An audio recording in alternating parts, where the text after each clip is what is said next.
So let's look at this question now. In 1 second, a particle goes from A to B moving in a semicircle of radius 1. So this is the path taken by the particle, and the particle has moved from A to B. We have to find the magnitude of average velocity. So average velocity when the object moved from A to B, and we have to find its magnitude. Now this would be given by the displacement, magnitude of the displacement upon the time taken, average, right? So that's why delta x upon delta t, not dx upon dt. Okay. The time taken for this entire journey, we can see it's given as 1 second. So you just substitute that 1.0. And what can you tell about the displacement? Displacement is final position minus initial position. Initial position was this, final position is this.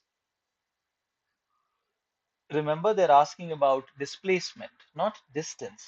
Displacement is going to be the length of just this line, which is 2 times the radius, which is 2 times the radius is 1 meter, so 1.0. This is 2 upon 1, which is 2 meter per second. That's your answer. 2.0 meter per second, option B. This was a very simple question. Let's move on to the next one. A particle is moving with a given speed along positive x-axis. Now, this speed expression, is this an expression for average speed or instantaneous speed? What can you say? As and when x is changing, v also keeps on changing. So this, in fact, is an expression for instantaneous speed. Instantaneous speed is given by dx upon dt. So this is given to us. Fine. Now, using this, you find x as a function of time. Once you have that, then you can find out the instantaneous speed, which is speed of a particle at time t at any other time, right?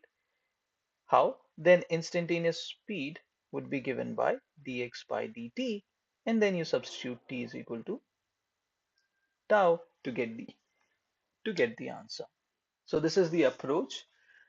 Let's now use this approach to solve the question. We will use this equation to find out how x depends on time.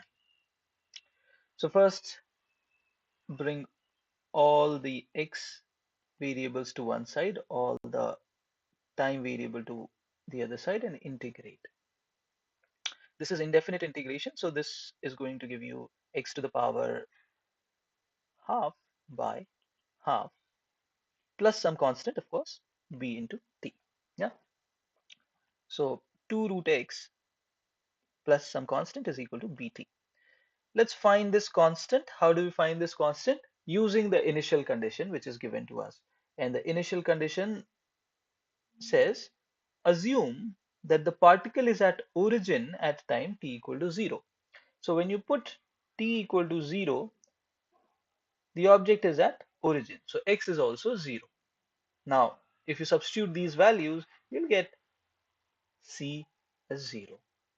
So then our expression becomes 2 root x is equal to bt.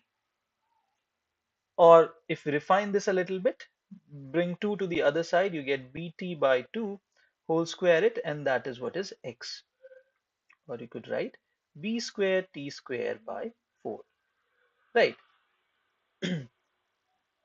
So we've figured out what is x, or how is x related to time.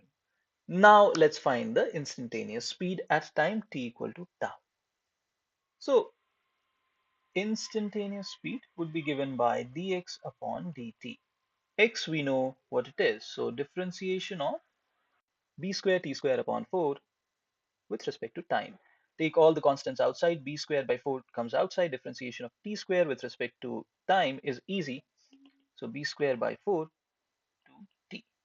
Now this is the expression for instantaneous velocity. We have to find the instantaneous velocity at time t equal to tau, so substitute the value t equal to tau here, and what you get is b square tau upon 2. So again, option B is the answer. That's how you solve it.